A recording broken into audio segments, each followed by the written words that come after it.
जय श्री कृष्ण दोस्तों। हर हर महादेव। कैसे हैं आप सब? स्वस्थ और सुरक्षित होंगे। दोस्तों, कार्तिक का पवित्र माह चल रहा है। अधिकतर लोग कार्तिक स्नान भी कर रहे होंगे। ब्रह्म मुहूर्त में उठकर स्नान, श्री हरि भगवान विष्णु की पूजन, माँ तुलसी की पूजन, शाम की समय दीपदान, यह सब अवश्य कर रहे होंगे। लेकिन कुछ कारणों से हम में से कुछ महिलाएं ऐसा होता है कि नहीं कर पाते। मैं अपने इस वीडियो में आपको इन 5 दिनों में ऐसा क्या करें कि आपको पूरे पुण्यों की प्राप्ति हो जाए, साथ ही आपकी जो भी समस्याएं हैं इन 5 दिनों की पूजन से वह दूर हो जाए। लक्ष्मी प्राप्ति, धन प्राप्ति, ये सारी बातें इसमें आप कर सकते हैं। उसके लिए उपाय कर सकते हैं। आप एकादशी, जो देवउठनी एकादशी आने वाली है, आप उस दिन से स्नान शुरू कर सकते हैं। उसके लिए यदि आपके आसपास कोई पवित्र नदी है, गंगा नदी, यमुना नदी या और कोई पवित्र नदी, आप उसमें ब्रह्म मुहूर्त में स्नान करके आएँ। यदि नहीं है, आप नहीं जा सकते हैं बाहर नदियों में स्नान करने, तो कोई बात नहीं। आप जिस बाल्टी में अपना स्नान का जल रखने वाले हैं, उसमें थोड़ा सा आपके घर में कोई पवित्र नदी का जल होगा वह डाल लें। उसके बाद उसमें जल भरकर आप स्नान कर लें। और घर में ही यदि मंदिर जाते हैं तो बहुत ही अच्छी बात है। नहीं तो आप घर में भी यदि आपके ठाकुर जी विराजमान होंगे, तुलसी माँ विराजमान होंगी, आप उनकी पूजन कर सकते हैं। आप अवश्य इस बात का ध्यान रखें। आप नैवेद्य भगवान विष्णु जी, माँ तुलसा माँ के लिए नैवेद्य, दीपक और जितनी भी पूजन सामग्रियाँ होती हैं अवश्य रखें। पूजन करें पूरी विधि विधान से। शाम की समय भी आप मंदिरों में दीपदान करें।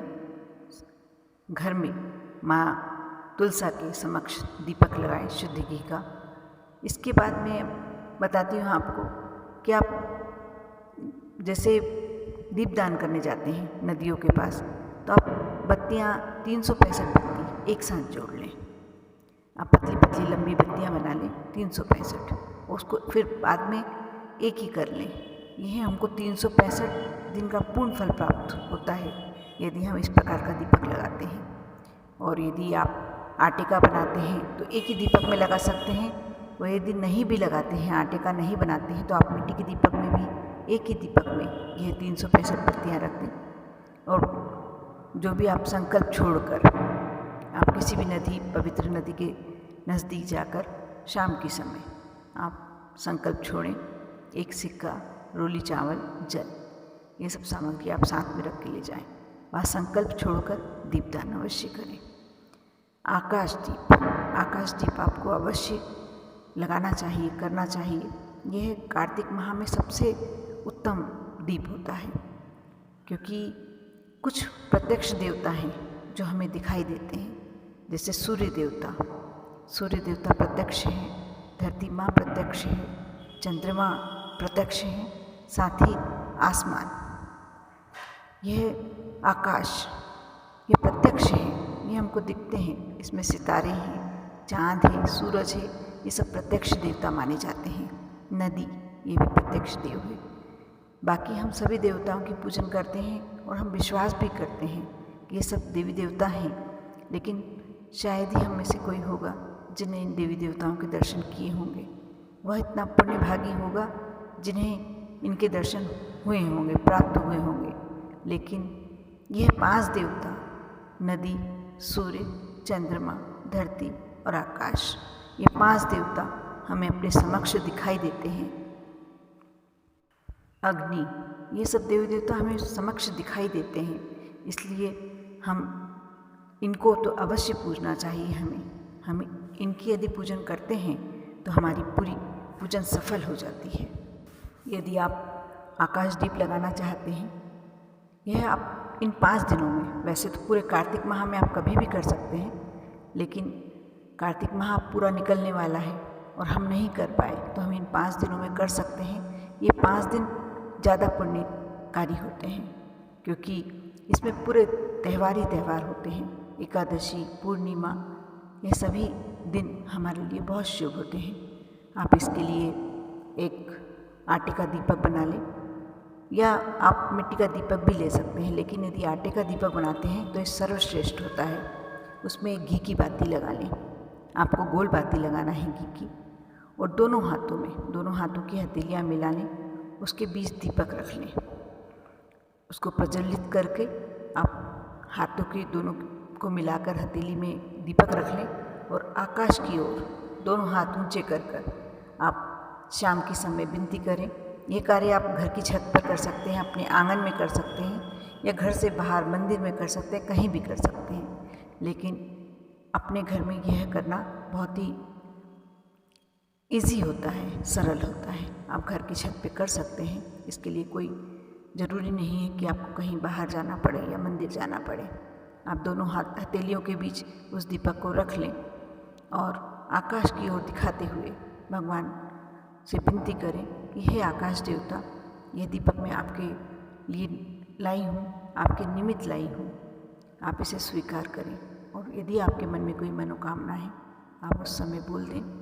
2 मिनट आँख बंद करके खड़े रहें, विनती कर लें। उसके बाद वह दीपक वहीं रख कर आप वापस आ सकते हैं।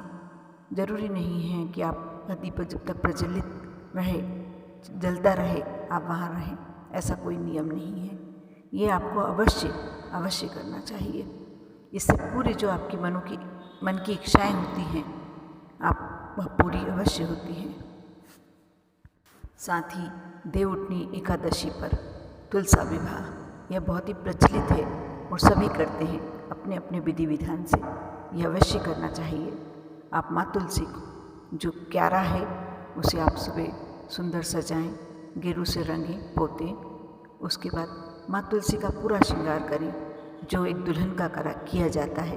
आप साथ में यदि आपके यहाँ शालिग्राम जी हैं तो तुलसी जी के समक्ष आप कुछ चौकी डालकर रखें, या आप तुलसी के क्यारे में भी रख सकते हैं। पूरी विधि विधान से पूजन करके आप एक माला दोनों को समर्पित करें। यह इस तरीके से माँ को चुनरी, तुलसी माँ को चुनरी और चूड़ियाँ समर्पित करना ना भूलें। यह तुलसी विवाह हो गया। आप इसके बाद यदि वो क्यारा मंदिर में दान करते हैं तो ये बहुत पुण्य प्राप्त होता है आपको। और यदि आपके यहाँ कोई कन्या है जिसका विवाह नहीं हो रहा है, विलम्ब हो रहा है विवाह में, यदि उसके निमित्त आप ये कार्य करते हैं तो जल्दी ही उसका विवाह संपन्न हो जाएगा। साथ ही यदि इस दिन तुलसी विवाह के दिन आप एक बांसुरी रखते हैं शालिग्राम जी के पास, और वह बांसुरी यदि आपके यहाँ कोई आपका बेटा जिसकी शादी नहीं हो रही है, विवाह संबंध तय नहीं हो पा रहा हो, उससे आप दान कराते हैं किसी भी विष्णु मंदिर में, तो उसका विवाह भी जल्दी हो जाएगा। उसके विवाह के योग जल्दी ही बनने लगेंगे। आप ऐसा अवश्य करें, दीपदान करें। साथ ही आप 31 बातियों का दीपक भी लगा सकते हैं। 31 बातियों का दीपक मंदिर में लगाने का बहुत महत्व माना जाता है। किसी भी विष्णु मंदिर, कृष्ण मंदिर, राम मंदिर, इनमें 31 बत्तियों का दीपक अवश्य लगाना चाहिए। ये पूरे कार्तिक माह के लिए लगाया जाता है। आप शाम के समय जाकर कार्तिक पूर्णिमा के दिन या 14 के दिन आप ये दीपदान करें। इससे आपको पूरा कार्तिक माह का पुण्य प्राप्त होता है। दान, इस माह में आप दान अवश्य करें। यदि आप पूरे माह कुछ नहीं कर पाए हैं तो आप चावल के दान से भी श्रेष्ठ फल पा सकते हैं। आप 1 किलो बासमती चावल, या आपकी जितनी श्रद्धा हो, आपकी जितनी शक्ति हो, आप उतने चावल ले लें और किसी मंदिर में दान कर दें, या किसी गरीब ब्राह्मण को दान कर दें। आप ऐसा करके देखिए माँ लक्ष्मी की कृपा आपको कैसे प्राप्त होती है। साथ ही एक तुलसा जी का एक छोटा सा उपाय बता रही हूँ आपके घर के लिए, सुख शांति के लिए, साथ ही बहुत सारी अच्छी बातों के लिए।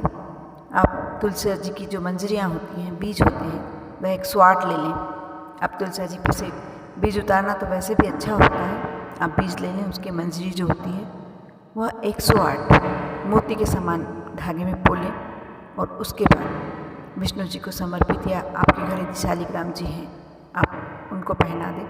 ये बहुत ही अच्छा और फलदायक उपाय है। आप यदि ये करते हैं तो आपके यहाँ कोई भी कमी नहीं होती, या आप जो भी मनोकामना से करते हैं आपकी वह मनोकामना अवश्य पूरी होगी। आप यह उपाय अवश्य करें।